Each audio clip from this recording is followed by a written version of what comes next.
Magandang umaga po, mga kapamilya, kapuso, kapatid, kasimbahan.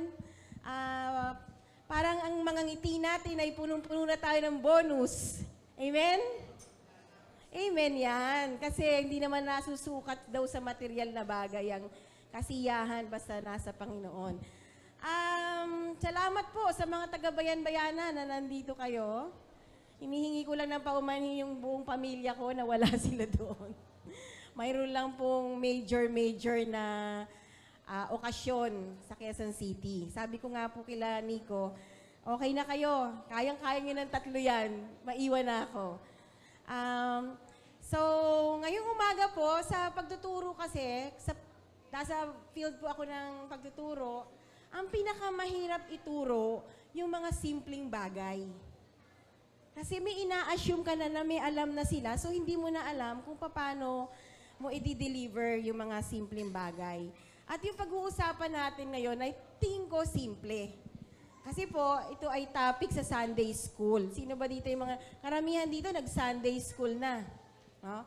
So nasimulan po ni Pastor Al yung series natin na ang mga tauhan sa Belen. Nasimulan niya kay Mary, at kay Joseph. No? At alam natin na sila yung mga magulang ng parents ni Jesus Christ nung siya ay nagkatawang tao. At na-explain naman ng mabuti ni Pastor yung essence ng pagiging parents ng dalawang piniling nilikhang ito para magamit ng Panginoon. Ngayon po, pag-uusapan natin yung very popular na mga tauhan din sa Belen. Okay? Sige nga po, yan. Sila yung ang mga magi ng Belen. Inisip ko kanina, sabi ko, i-translate ko kaya sa Tagalog o sa Pilipino yung magi. No? Sabi ko, henyo. Kasi, o kaya pantas. Yun yung pinakamalapit na translation. Henyo o pantas. Pero hindi ko po nagawa kasi po ang magi ay isang technical term. Ito po ay isang technical term na sila yung ika-6 na o 6th tribe of Medes at sila yung pinili at nag-aral na talagang magagaling, so sila yung hinahire o pinapatawag ng mga hari ng Persia at ng Babylonia para mag-explain ng mga vision, dreams, no? At ito ay binabase nila dun sa astronomical pattern. So, ito ay mga talagang pantas, kaya lang sila exclusively mga Persian people. So, sila po yung nandun sa palagi nating nakikita na tauhan sa Belen. At usually, nakikita natin sila bilang ilan ba sila doon? 3 sila. No? Kaya meron tayong we 3 kings of Orient or. O kaya meron tayong 3 hari. Pero mamaya po pag-usapan natin, 3 ba talaga sila? Hindi ba pwedeng 2 o 4 o 10? Ilan ba talaga sila? So ngayon po, gusto ko munang magabayan tayo ng Panginoon sa discussion nito. So samahan niyo ako sa panalangin. Panginoon, maraming salamat po sa pagkakataong ito na binigay mo para bahagi, Panginoon, ng iyong salita. At ikaw nga po, Panginoon, ang magbigay ng lahat ng mga kaalaman, lahat ng mga karunungan, Panginoon, at wisdom, Lord God, upang lahat po kami rito ay makinabang, Panginoon, at tunay nga pong mapapuriya ka namin sa Espiritu at sa katotohanan lamang. Maraming salamat sa pagsama mo sa amin sa umagang ito hanggang sa buong araw, Lord God, at sa buong buhay namin, Panginoon. Alam namin na ikaw po ang kasama namin at ikaw po ang magagabay sa lahat ng aming gagawin. Maraming salamat, O Diyos, sa pangalan ni Jesus. Amen. So, yan. Yung magi, yun ay word na plural ng magus. No? Para pong pag sinabing focus, yung focus ng salita, yan ay singular. Ang kanyang plural ay foci. So, yung magi, ayan ay plural ng magus. Kaya alam natin na hindi nag-iisa yung tao na yan na bumisita kay Jesus. No? Nung panahon na yon. Okay? So, kaya ang magi is marami sila. No? So, sabi dun kay ni Herodotus, isa po siyang historian, Yan ay ancient group of Persian or Iranian people known for their job to interpret dreams and visions based on astronomical patterns. So according to philosopher, may isa pa yung philosopher na ang pangalan ay Philo. They are very intelligent and brilliant group of people worthy of recognition. So kinakilala sila. Kumbaga sa kredibilidad, walang nakaka-question sa kanila. So ito po yung plot ng story. Medyo, kunyari tayo ay mga Sunday school pupils pa lamang. Bumalik tayo sa panahon na tayo yung mga musmos at tinuturuan pa lamang ni Sister Jaja, ni Sister Josie. Lumaki na yung mga estudyante namin. Buti na lang kami ay hindi pa mukha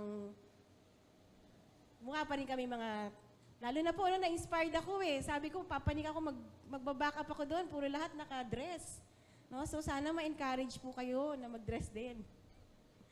So, yun. So, tingnan po natin. Parang comics ito. No? So, yung plot is, in a land to the east, wise men saw a new large, bright star in the night sky. It was a sign to them that the new king had been born. They packed gifts for the new king and set off to find him. So, yun yung umpisa. Nakakita ng maliwanag na tala, no? Ang mga magi o wise men. Okay, next. They followed the new bright star for many weeks and it led them towards the land of the Jews and the city of Jerusalem where King Herod lived. So, noon, pinamamahalaan ni King Herod in Jerusalem at doon sila pinagpad nung star. No? So, dito na po magsisimula yung pag-istorya nito o pagre-relate nito dun sa Matthew 2. Okay? From Matthew 2, 1 to 12, sinalaysay na po dyan yung paglalakbay ng mga magi. At among the gospel, dun lang sa Matthew, sinalaysay o may nirelate yung paglakbay, no? Paglalakbay ng magi. Alam nyo, nabibigla ako, parang nasasabi kong 3 hari. Kasi doon tayo nasanay. No? So, simulan na nating wag masanay. So, after Jesus was born in Bethlehem in Judea, during the time of King Herod, ang Bethlehem po ay probinsya ng Judea, magi from the east came to Jerusalem and asked, "Where is the one who has been born King of the Jews? And we saw his star when it rose, and have come to worship Him." So, uso na ngayon, uso na noon, yung habang naglalakbay ka, nagtatanong ka. Yun ang ginawa namin nung papunta kami ng Prayer Mountain. Talagang bawat kanto, nagtatanong kami, kaya hindi po kami naligaw. No? Yung mga umasa po sa, yung mga umasa po sa Waze, medyo naligaw na pagsaraduhan ng daan. Pero praise God, nakarating po. So ito, yung tatlo na naman, race. Yung magi, nagtatanong na sila. So, yung pagtatanong nila, next slide, nakarating yon kay King Herod. So when King Herod heard this, he was disturbed, and all Jerusalem. So ibang klase yung disturbance ni Herod dun sa Jerusalem. Maaring yung Jerusalem, dahil alam na nila yung promise na Messiah, excited sila. Si Herod, iba. Alam natin na iba yung nararamdaman niya. Ang nararamdaman niya, maaagawan na siya ng power. So when he had called together all the people's chief priests and teachers of the law, he asked them where the Messiah was to be born. Okay? So nagtawag na siya ng mga pantas din niya at sinabi ng mga pantas na sa Bethlehem ipapanganak yung Messiah. Ano yung pinagbasihan dito? Next slide. Ang pinagbasihan dito, yung nasa saado sa Micah, na sinabi doon, "But you, Bethlehem, in the land of Judea, are by no means least among the rulers of the Judah. For out of you will come a ruler who will shepherd my people, Israel." So dyan, alam na agad no, ni Herod na pinanganak sa Bethlehem yung Messiah. Next. So si Herod, marunong na rin pala mapagkunwari na pala rin noon ng mga leader. No?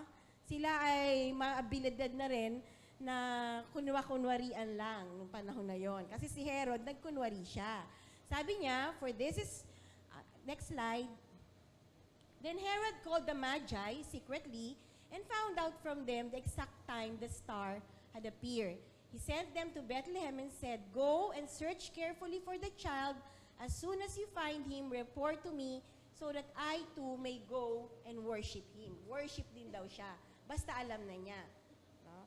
Side comment lang po mga kapatid, ba't di pa siya sumama? Ayaw niya mapagod. Ganun siguro yun, no? Ayaw niya mapagod. Next. Gina-judge ko ba? Judgmental?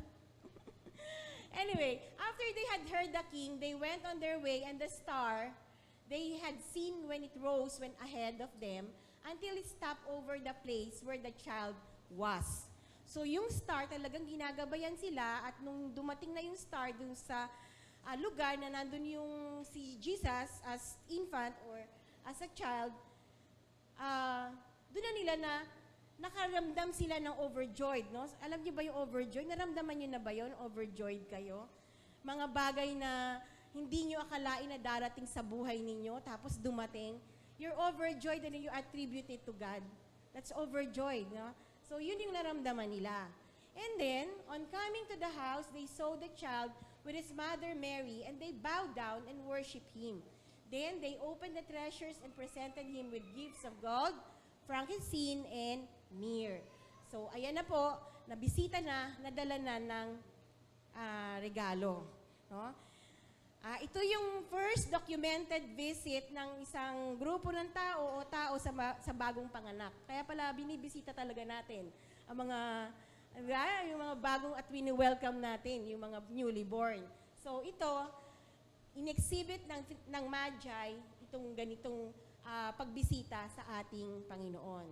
Next and last, ang ending ng kwento dito sa Matthew 1:12, "And having been warned in the dream not to go back to Herod, they returned to their country by another route."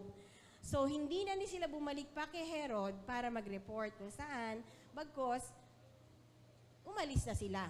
No? Umalis na sila at hindi na nalaman ni Herod kung nasaan yung Messiah. So, alam na natin yung mga nangyari. So, hanggang dun muna tayo sa naging papel ng Magi dito sa ating first Christmas na tinatawag. Next. Okay, next slide. So, let's clear things. Alalahanin na natin, ituwid natin yung mga bagay na naisip na natin. Kasi, ang fear ko dito, meron pa bang mga Sunday school teacher dito na nagtuturo na there are three kings of Orient or? Sana wala na, no? So, ito po yung mga bagay na dapat nating i-clear sa istorya ng Magi o pagbisita ng mga pantas. Yan. Yung mga misconceptions. Yung mga maling natanim sa ating mga pag-iisip. Unang-una, there were 3 wise men. Mali po yan. There were more than one kasi sinabi po, Magi. Okay? They were kings. Hindi rin sila mga hari, kundi sila ay mga pantas. Parang sila ay consultants ng mga hari. And then, the names were Gaspar, Melchor, and Baltasar. Hindi po ito sinasabi sa Bible na may pangalan itong mga Magi na to. Kasi nga, hindi naman tayo siguradong tatlo sila at talagang wala namang pangalan. Lumabas lang itong mga pangalan na to kasi merong isang Christmas, 54 AD. May 3 pare na nag-celebrate ng Christmas. Sila yung nag-celebrate ng Mass. At ang pangalan nila ay Gaspar, Melchor, Baltasar. Ngayon, after nila mag-celebrate ng Christmas, within January, namatay sila. No? Sunod-sunod silang namatay. So, siguro, in honor, alam niyo naman po, minsan, mahilig tayo mag-honor-honor. In honor of these 3 priests na nag-celebrate ng Christmas Mass, pinangalanan na ngayon yung 3 hari na Gaspar, Melchor, Baltasar. Pero hindi po natin dapat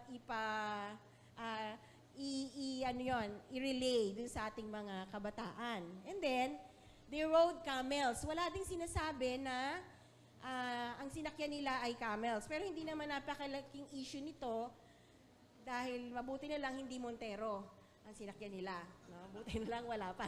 Wala pa Montero noon. Pero hindi tayo restricted dahil sinakyan nga nila ay camels. And then, the star they saw was in the east.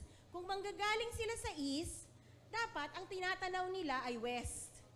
So, yung star ay hindi nasa east. Ito ay nasa west. So these are issues na siguro po maliliit, pero alam natin na dapat lang na alam natin kung ano ang tama. Yung last misconception is, they found Jesus in the manger, Joseph, Mary, the shepherds, and the angels were also there, all on Christmas Day. Yun yung Belen. No? Na nandun lahat yung mga characters. By this time, dinidiscuss natin yung characters ng Belen. Pero we know na hindi ito nangyari sa isang gabi lang. Okay? Ang totoo po, nung bumisita ang three magi, ang sabi dun sa scripture, ang nandun lang ay si Mary at si Jesus. Okay? So, the biblical order of events, ano ba yung mga pagkakasunod-sunod ng pangyayari? Una, Jesus was born. Okay? Next, angels appears to the shepherds. So, hindi po star ang nag-guide sa shepherd. In-inform sila ng angels. And then, shepherds visit the manger. And then, 8 days later, Jesus is circumcised. So, wala na sila dun sa manger. And then, 6 weeks later, Jesus is consecrated in the temple. Dedication ni Jesus. And then, Joseph, Mary, and Jesus go back to Bethlehem and live in the house. So, nung meron na silang bahay sa Bethlehem, dun pa lang, nakadalaw o nakabisita yung Magi. Okay?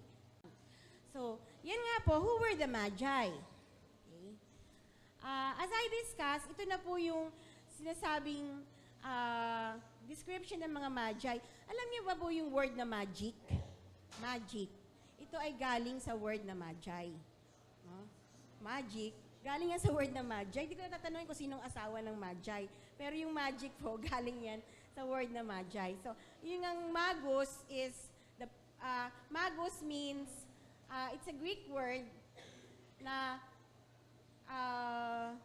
from the old Persian word magupati. Yan ang tawag dun sa mga Persian people na experts or excellent. Okay. So, paano na-figure out ng Magi yung pagkapanganak ni Jesus? Okay. So, ito po ay nangyari nung June 30 lang. June 30, 2015. Natuwa ako dun sa date. Favorite date ko yan, June 30, 2015. Hindi ko alam na may nangyaring ganito. Na nagkaroon po ng overlap yung Venus at saka Jupiter. Kaya napakaliwanag nung star na yon. At yun yung sinasabing nangyari nung time na ipanganak o nung bumisita ang Magi kay Jesus Christ. No? So, ano po yung nangyari noon? Ito po yung Jupiter, tapos yan yung Venus. Meron po doon na, ang pangalan ng star ay Regulus. Yung Regulus ay nasa constellation ng Leo. Alam po natin ang Leo ay lion, na simbolo ng Judah. Okay? Ang ibig sabihin ng Regulus ay little king. Ang Jupiter is considered the king of heaven in terms of the star. Okay? Alam naman po natin ang Venus ay nagre-represent ng isang babae.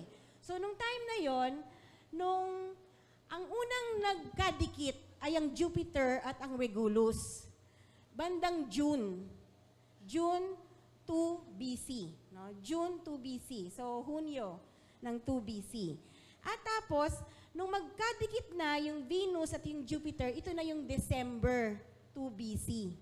So, ang sinasabi, nung nangyari yung December, na nagkadikit yung Venus at yung Jupiter, ito yung star na nakita ng Magi. So, ang ibig sabihin, yung December 25, ito yung pagbisita o pagkikita ng Magi sa Star of Bethlehem. At malamang, ayon sa pag-aaral, pinanganak si Jesus ng June. Kaya nung bisitahin ng Magi si Jesus, 6 months na siya. No? Nagko-close open na. o nag-beautiful eyes. No? Ganun po. Kaya, bakit natin pinipresent ito? Ganito pinag-aralan ng Magi. No? Alam na nila, maaring dahil sila yung mga pantas, alam na nila, nabasa na nila na may darating na Mesaya. At kaya alam nila na ito ay Star of the King. No? O Star of the Messiah. Okay? Next. Yan. Ito kasi yung promise. Ito kasi yung prophecy na for unto us a child is born, to us a son is given, and the government will be on his shoulders, and he will be called Wonderful Counselor, Mighty God, Everlasting Father, and Prince of Peace. Okay? 4 po yan. Pero tingnan natin yung unang-unang binigay na description sa Panginoong darating. Wonderful Counselor. When you say wonderful, it speaks of miracle. Hindi mo pa paniwalaan. When you speak of counselor, it speaks of wisdom. Such that ang talagang miracle sa buhay natin ay si Jesus. Yung kanyang pagkapanganak. At ang true wisdom o ultimate wisdom is the counselor. Kung ano man yung wisdom na nandun sa mga pantas o sa mga magi, it's because God gave them the wisdom. Amen? Amen. So pareho po tayo ng mga magi. Yung kakayahan natin ay pwedeng gamitin ng Panginoon. Pwedeng maging ganun kapantas. Sapagkat ang pinanggagalingan ng wisdom is really our true God, Jesus Christ. Okay? After all of this, tingnan po natin ngayon yung attitude.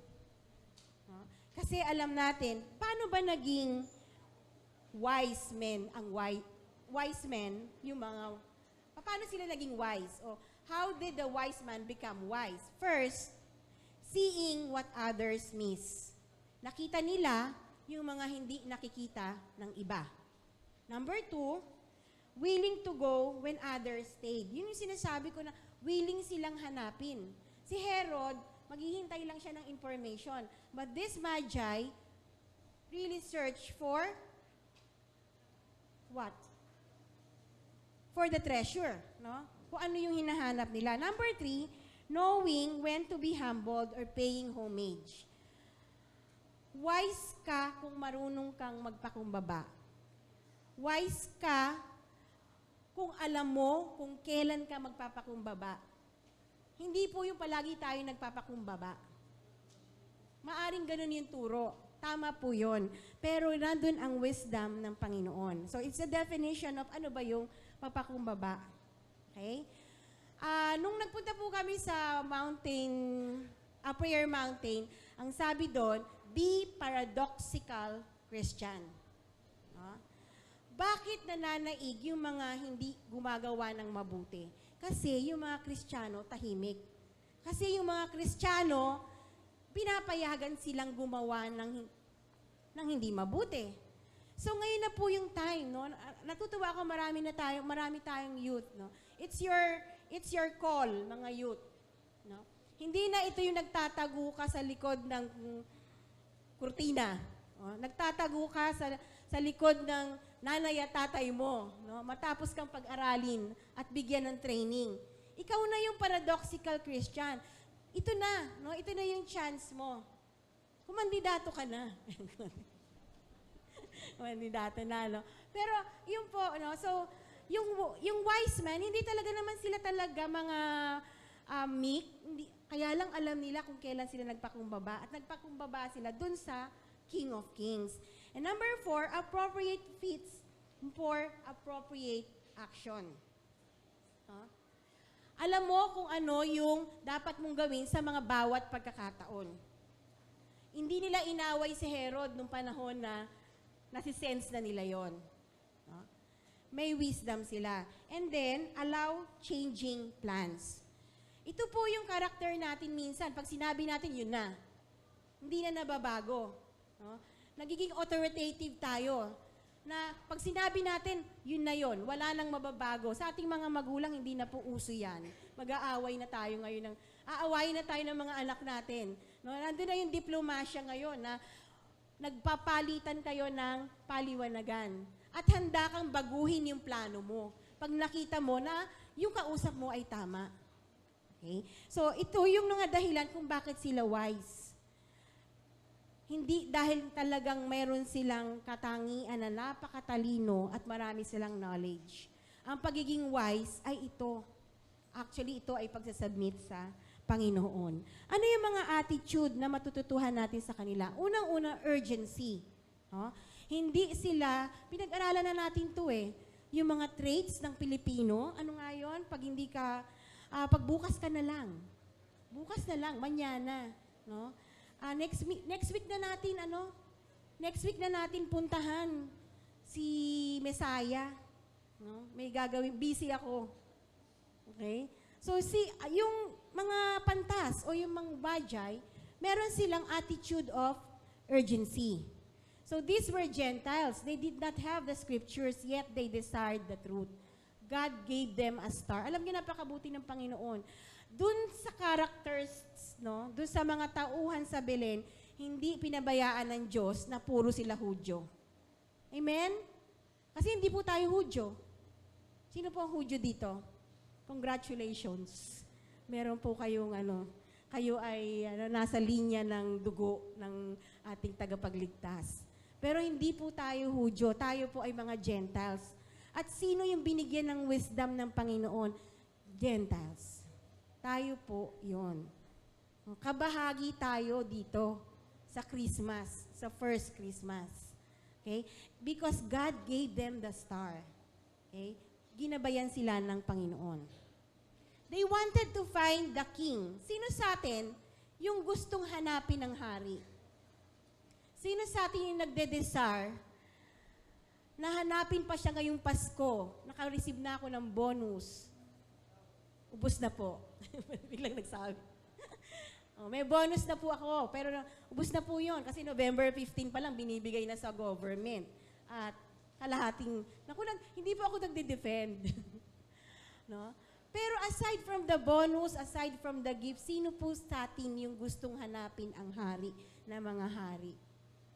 And find the real meaning of Christmas. Sabi nga po, Christ is the real reason of the season.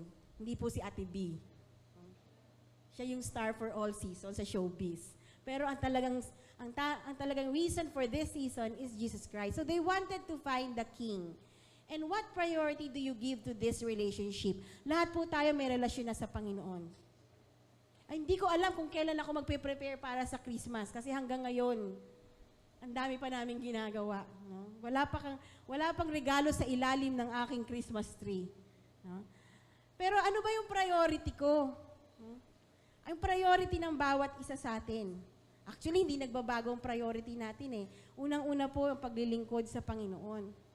At kapag minamahal natin at pinaglilingkuran natin yung ating mga mahal sa buhay, kapamilya, ang ating mga kasimbahan, kasama sa simbahan, yun ay paglilingkod sa Panginoon. Okay? Kaya bawal awayin ang mga kapamilya at mga kapatid. Sapagkat parang inaway mo na si Lord. No? Talagang ito ay pag-uunawaan. I-define natin priority. Spell priority. Paki-define nga, paki-Tagalog. Mahirap po yan Tagalogin. Kasi yung priority is nasa puso. No? Ano ba yung uunahin natin? Ang next po na attitude. Yan. Yung next attitude na nandun sa Magi is joy. Okay. Napanood niyo po ba yung Inside Out? Sino po yung nakapanood ng Inside? Cartoons ito. Parang noon ang hirap intindihin. Yung po, mga bola, no? Character sila. Nung unang, alam niyo, mabuti lang kasama ko si Elijah. Siya nag-i-explain No? Ang setup nung Inside Out, yun ay nandun sa utak. May characters, may 4 na characters na nasa utak natin. Ang unang-una dyan si joy, si anger, si disgust, Yung isa, si sadness. Nalimutan ko na yung kulay nila. Pero si Joy, ang kulay ni Joy ay dilaw. Ang role ni Joy, palagi niyang pine-prevent, binabawalan niya yung mga bola na kulay ni sadness, ni disgust, at ni anger na pumasok sa utak ng bata. No? Para palaging joy na lang, palaging masaya. No? Dumating sa punto na na-realize ni Joy, hindi pala pwede yon. Talagang bawat isang tao nakakaranas ng disgust, ng sadness, ng anger. Yun po yung naging conclusion noon. No? Paano lang ito nabe-blend sa atin? Yun yung gawa ng pagiging Kristiyano natin. Sino na po ba hindi nagalit? Sino na hindi nalungkot? Sino na hindi nadismaya? Lahat po tayo, nangyayari yan. Pero bakit ginawang leader si Joy? No? Yung wise man, may joy sila. Kasi sabi dun sa Matthew 2:10, that they saw the star had stopped over the house where the child was, they were overjoyed. Star pa lang, overjoyed na sila. Okay? So joy comes from knowing Jesus, from the personal assurance that He has saved us by His grace. Pag ba may joy ka, pwede ka pa rin malungkot? Ha? Pag may joy, pwede pa rin malungkot? Ano po ba ang opposite ng sadness? Hindi po. Hindi masyado. Hindi masyado. Yes, happiness. If you're not sad, you're happy. At yung happiness is based on things na meron ka or based on circumstances. No? Pwedeng wala kang sweldo, syempre malungkot ka. No? Wala kang handa sa Pasko, malungkot ka. Wala kang pamasko, malungkot ka. No? Paano ka sasaya? Kailangan may handa ka sa Pasko, mayroong kang, yun ang kasiyahan. Pero yung joy, hindi siya nawawala sa iyo. Sad ka man, happy ka man, may joy ka. Ano yung joy? Dinefine po. Yun po yung assurance mo. Yung sadness and happiness are temporary feelings. These are temporary feelings. Kasi pag sinabi mong hindi ka naging sad, hindi ka na siguro tao nun. No? Mahirap naman kung hindi ka na tao. Alien na tayo dito. So, it's normal. Huwag po tayong malungkot na nalulungkot tayo. At huwag po tayong matuwa na natutuwa tayo. No? Dapat ikagalak natin na may kagalakan tayo. Amen? Nakuha niyo yun? Huwag kang malungkot na nalulungkot ka. Huwag kang matuwa na natutuwa ka. Ang dapat, may kagalakan ka dahil nandito ang kagalakan sa puso mo. So it's a condition. Mahirap po yun. It's easier said than done. Pero when the Holy Spirit is with you, when you can always go back, ilang beses na ba ako nagalit? Ilang beses na ba akong na-disappoint? No? Ilang beses na ba akong sumigaw? Pero all of these things, alam kong napatawad ako ng Panginoon. Kasi meron akong joy sa puso ko. And that's your relationship with God. Okay? So, yung joy na yon nasa puso ng Magi. Next, worship. The wise man had an attitude of worship. Obvious naman po yun, di ba? Dahil, sabi doon, they told Herod that they had come to worship him. May purpose na agad sila. No? Sa bawat ginagawa mo, may objective ka. At dahil ito ay mga pantas, dahil ito ay mga Magi, may objective.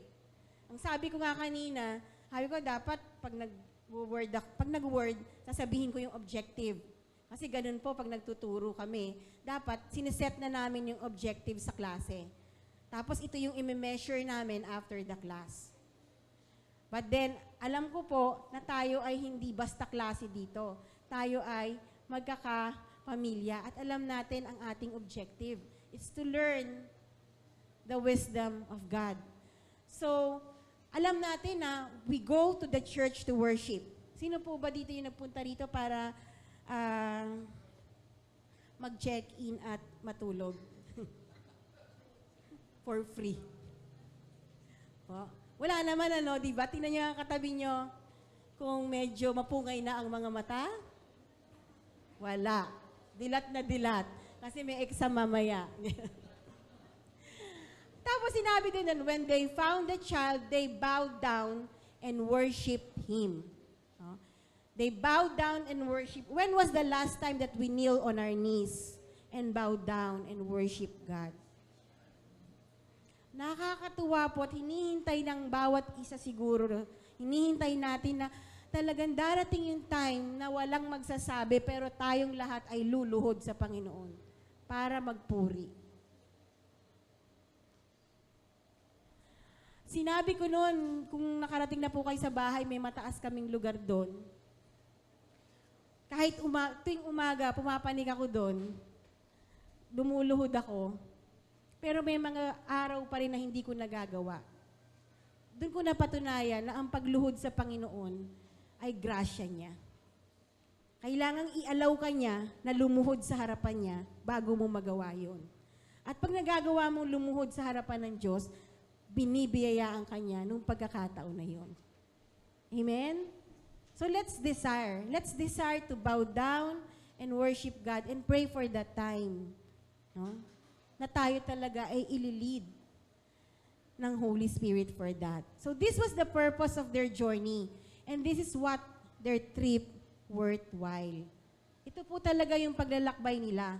Hindi po yung para mapatunayan lang, may star. Siguro yung star na yon, ayun na yung doon natin matatagpuan ang Messiah.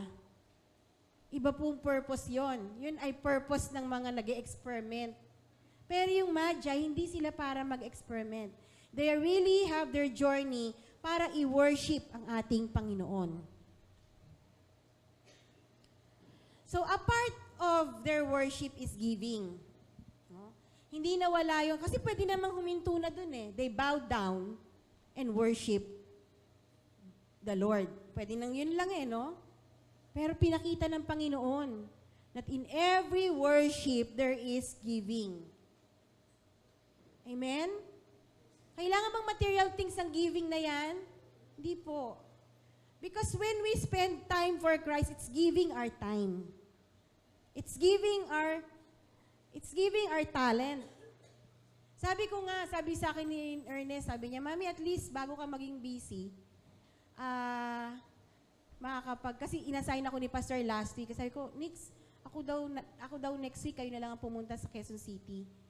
Tapos nagbigay siya sa akin ng magandang idea. Sabi, Mami, bago ka maging busy, at least nakapag-share ka.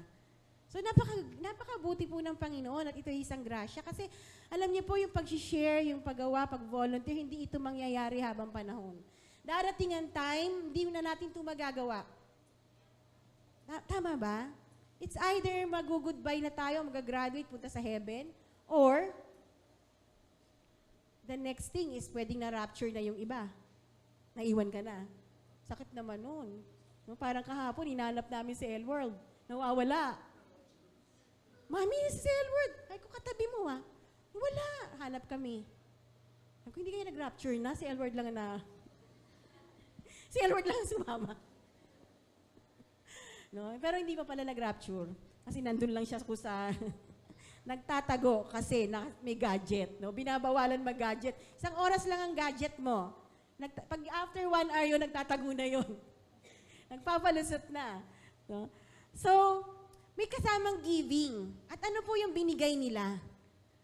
Anong binigay ng Magi? Wisdom po ba? Nagbigay lang sila according to wisdom. No? This giving with wisdom. Hindi ka nagbibigay ng basta-basta lang. Nang hindi ka nag-iisip na kung ano madudukot mo. Amen? Tama? Hindi yun ang pagbibigay na gusto ng Panginoon. It should be according to wisdom. At yun, they opened their treasures of gold, frankincense, and myrrh. Sabi sa Matthew 2:11. Nagdala na sila. Kung hindi sila mag-worship, bakit sila magdadala ng ganitong gifts? Tama? Di ba? Dinideduct natin. Ito ay deductively reasoning. Kung wala silang intensyong mag-worship sa King of Kings, wala silang dalang ganyan. Kung ang intention lang nila malaman kung totoo ang sinasabi ng star, hindi sila magpe-prepare ng ganyan. Pero they open their treasures. And take note, sinabi treasure. Hindi sinabing they open their box o they open their bag. They open their treasures. Ang dinala nila ay yung treasure nila. Alam niyo mga kapatid, sabi ko, ang simple ng storya ng Magi. Napakasimple. Katulad ng pagkakapresent sa atin sa Sunday School. Pero sa Diyos pala, everything is new every morning, no? Parang lahat bago. Lahat nahihimay mo. Lahat pwede mong tingnan at himayin at talagang ma-engross ka eh. Kaya yun yung talagang isi-search mo. Pag-aaralan mo ang buhay ng Diyos at palaging may bagong matututuhan. Okay? So, ano matutuhan natin dito? Literally, pag nagsulat ka, no, sino mga estudyante gumagawa ng research paper, you have to be specific. Hindi sinabing bag. Hindi sinabing cabinet or baol. Sinabi ay treasures to show that they will be giving valuable things. Okay? Tapos, alam naman natin na to, na yung gold, a gift fitting for a king. Ito yung binibigay sa mga hari. Okay? Yung frankincense, it's a costly perfume recalling the incense burnt by priests in the temple. Yung ginagamit na pabango ng mga priests pag meron silang offering activity. And then yung myrrh, an embalming substance foreshadowing Jesus' death. Kung ako si Mary, nagalit na ako, bakit bibigyan mo yung anak ko ng pang-embalsa mo? Diba? But because the wisdom of God is there, wala siya karapatang magalit. Tama? No? Because si Lord din naman ang nag-design kung ano yung mga gifts na yan eh. Na gold, frankincense, and myrrh. So, yung mga gifts na yon, pinapakita lang na si Jesus ay our King, He is our priest, and He is our Savior. Kaya sinasabing sa giving, there is wisdom. There should be something significant to what you give. Okay. Na-share na to, no? Let me just share with you yung sa prayer mountain na, di ba? Na si Stanley Tam,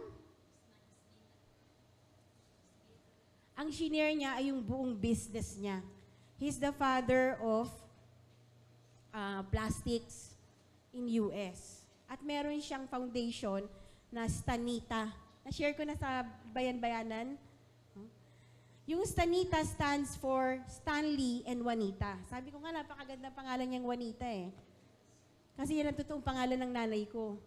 No, ni Mami. Janet lang yun nung nag-abroad. Pero tunay niyang pangalan, Juanita. So yun yung asawa ni Stanley. At kinausap si Stanley ng God na ibigay mo yung 51% of your business sa akin. Nagpaalam, sana mga kapatid kong kalalakihan, ganito rin kayo ha, nagpapaalam. Kasi nagpaalam si Stanley Tam doon sa asawa niya. Sweetheart, sabi ni Lord, ibigay ko yung 51% ng business natin sa kanya. At ang ganda rin ng sagot, sana naman ganito rin kayo mga kababaihan na may asawa. Kasi sabi ni Juanita, sige, kung ano sinasabi ni Lord, sundin mo. So binigay na yung 51% at nag-prosper sila. No? You can read this in the internet. At tapos, dumating yung time na nag-progress, ang hiningi na ni Lord 100% of the business. Ganun na naman, nagpaalam na naman si Stanley sa kanyang asawa at pumayag na naman si Juanita hanggang nabigay na nga yung 100%. Kung i-imaginein mo, kung kay Lord yung 100% ng business mo, anong tawag sa'yo? Ano ka? Follower. Pero nandun po tayo sa business, so empleyado ka. empleyado ka ni Lord at ang boss mo, siya. So, nangyari yon, nilagay lang nila sa foundation yung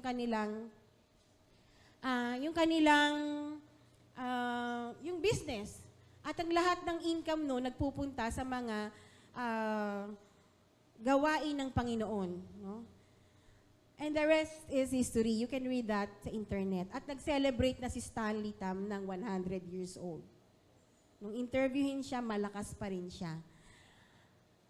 So when you can give those things to God, ang isa pa lang encouragement, sabi ni Pastora, they call their pastor coach, may share natin. Sabi ni Coach Gina, huwag niyong gawin yan. Sinishare lang natin yan para pakita na may mga tao talaga na kinakausap ng Diyos para sumunod at kung paano ka pwedeng magbigay. Pero binigyan naman ng warning, huwag niyong gawin yan kasi baka naman hindi kayo kinakausap ni Lord para gawin yan. No? Siguraduhin natin na kinakausap tayo ni Lord para gumawa yan. At kung kinakausap ka na ni Lord, sasabihin mo pa na, hindi ako kinakausap ni Lord, may pananagutan ka na, di ba? So, kinausap siya ni Lord to give that whole thing o kabuuan ng kanyang business. Bakit? Para pakita ni Lord na ang isang tao na lingkod niya ay kayang magbigay ng higit pa doon sa 10%. Okay? Yan. So, sabi doon, the wise men bowed their knees. This is surrendering their hearts to the King, priest, and Savior. Okay. So bowing down our knees and giving what God desired from us is a measure of surrender of our hearts to our King, priest, and Savior. So, ang buhay po natin mga kapatid ay parang palaging yang galing sa east papunta dun sa kung nasaan si Jesus. At meron tayong star na wisdom o gabay ng Panginoon. Ang buhay ay palaging journey, palaging paglalakbay. Hindi po sinasabing nasa taga San Pedro ka, hindi ka na umalis ng San Pedro, magmula panganak ka, hanggang mag-asawa ka, hanggang magkaapo ka, hindi ka nagjo-journey. Hindi po. Kasi ang totoong journey is our life, yung buhay natin. Hindi siya pwedeng maging stationary. At ang start niyan is our search for the Savior. Sino po ba dito yung pinanganak na ay born again agad? Nung mabinyagan ay born again agad? Na may Savior agad sa puso niya. Kasi po, yung Savior, yung pagiging Savior sa ating buhay ng Panginoon ay desisyon. Sinasabi nating search, ang totoo naman talaga ay nagsisearch tayo for the Savior, pero yung Savior ay nandyan na. Totoo pong pinili na niya tayo. Kaya lang, kailangan nating lumapit sa Kanya. No? Tama po ba yun? No? Pinili ka na niya. No? Pinili na niya kung sino, parang pinili na niya na ako yung nanay ng mga anak ko. Pero yung mga anak ko, sila yung lalapit. Po. Kasi baka pwede silang lumayo eh. Pwede silang lumayo. At hindi palaging hahanapin ko sila. Pero palagi akong nandyan para sa kanila. So ganun din po yung Savior natin. He's always here for us. Pero kailangan natin siyang puntahan. Kailangan natin siyang kausapin. Kailangan magkaroon tayo ng interaction palagi sa Kanya. Next is, dun sa journey, pag natagpuan na natin ang Panginoong Jesus as our Savior, we progresses in service as royal priesthood. Okay? We are in His royal priesthood kasi po naglilingkod tayo para sa Kanyang kaharian. And then, we continues eternally with the King. ito na po yung, hindi ako nagsimula tayo sa, ay sorry. Balik. Although, nagsimula tayo dun sa verb na start, hindi po tayo pwedeng magtapos sa end. Kasi pag kay Jesus Christ tayo as Lord and Savior, hindi po nag-e-end ang buhay natin. It only continues eternally with the King. Ang lahat po tayo gusto palaging makasama ang King of Kings and Lord of Lords. Amen? So, ulitin po natin, pakibasa. Ulit. Our life's journey starts in search for the Savior, progresses in service as royal priesthood, and continues eternally with the King. Manalangin po tayo. Pwede pong tumayo tayong lahat for this prayer. Let's give reverence to our Lord God, for He has always guided us and giving us wisdom. Panginoon, maraming salamat sa umagang ito. Ikaw ang tunay na himala. You're the first miracle and you're the greatest miracle, Lord Jesus. Because through you, we're able to be near and to be with the Father. Through you, nahugasan ang aming mga kasalanan. And through you, we will enjoy eternal life.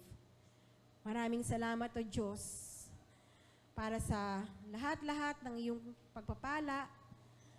Ikaw rin po, Panginoon, ang tunay na wisdom. You're the great counselor. You provide us, Lord God, with ways, Lord God, on how our minds should flow. Kung paano po tatakbo ang aming mga utak, Panginoon. Hindi po ito dikta ng mundo, sapagkat may relasyon na kami sa iyo, Panginoon. Alam namin, Lord, na simula pa na tanggapin ka namin bilang Panginoon at tagapagligtas. Yung wisdom mo po ay nagpo-flow na sa aming minds. Pumupunta na po ito sa aming heart. At ang heart po namin na nagdidikta, Panginoon, ng aming mga gagawin, sapagkat ito po ay pinuspos mo na ng iyong Holy Spirit. Lord God, as we celebrate Christmas this year, let it be different, Lord God. Let it be different in a way na ikaw po yung ipaprioritize namin. Hindi po kami malulungkot dahil may kulang kami. Lord, hayaan mong alalahanin namin na ang Pasko po, ang Pasko ay pag-alala, Lord, kung gaano ka naging kabuti sa bawat isa. Kung paano mo kami dinala, Panginoon, sa simbahang ito, Lord God, na talagang napaka-imposible sa simula. Panginoon, maraming salamat dahil kabahagi namin ng bawat isa dito. Alam namin, Lord God, na kami po ay magpapalakasan. Alam namin, Lord God, na kami po ay bibigyan mo ng pagkakataon, Lord God, na ma-enjoy ang buhay namin dito sa mundo, sapagkat pinapakita mo po na ikaw ay aming Diyos at napakalaking Diyos at di pwedeng ikumpara sa maliliit naming mga pagsubok.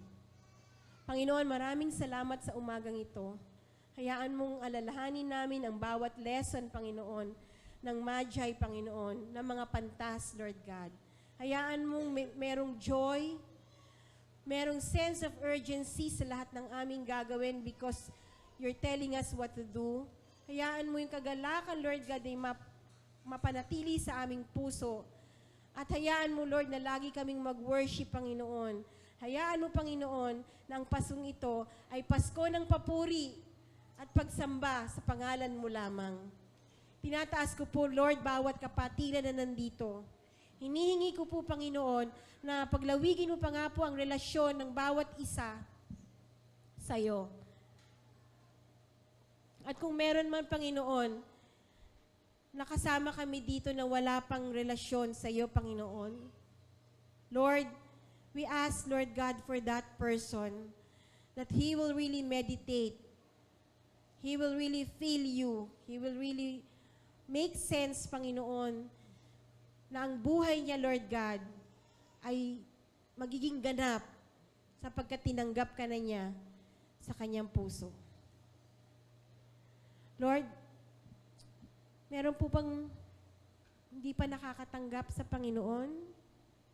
Jesus, na nandito, maaaring sumabay lamang. Panginoon, maraming salamat sa umagang ito sa mga katuruan. Hinihingi namin na ikaw lamang ang masunod sa buhay namin. Patawarin mo ako sa aking mga kasalanan. Hugasan mo ang aking puso, ang aking buhay, ang aking isip. At hayaan mo, Panginoong Hesus, na manaig ka sa aking puso. At simula ngayon, ikaw lamang ang aking hahanapin, ikaw lamang ang aking sasandigan sa lahat ng aking gagawin. At nananalig ako na patuloy mong paglalawigin at bibigyan ako ng pagkakataong makapaglingkod sa iyo. O Lord God, maraming salamat po sa buhay ng mga tao na tumatanggap at nagpupuri at naglilingkod sa iyo. Patuloy namin tinataas po yung mga kamag-anak namin, yung mga mahal namin sa buhay na wala pang relasyon sa iyo, Lord God. Inilalapit namin sila sa iyo upang katulad namin ay ma-enjoy ang iyong kagandahang loob, ma-enjoy ang kabutihan ng buhay na ito at magkaroon ng promise of salvation at buhay na walang hanggan. Thank you, Lord God. Thank you, Jesus. Thank you, Holy Spirit, for the rest of the morning, for the rest of the day, for the rest of our lives, we will worship you and you alone. In Jesus' name, amen, amen. Maraming salamat.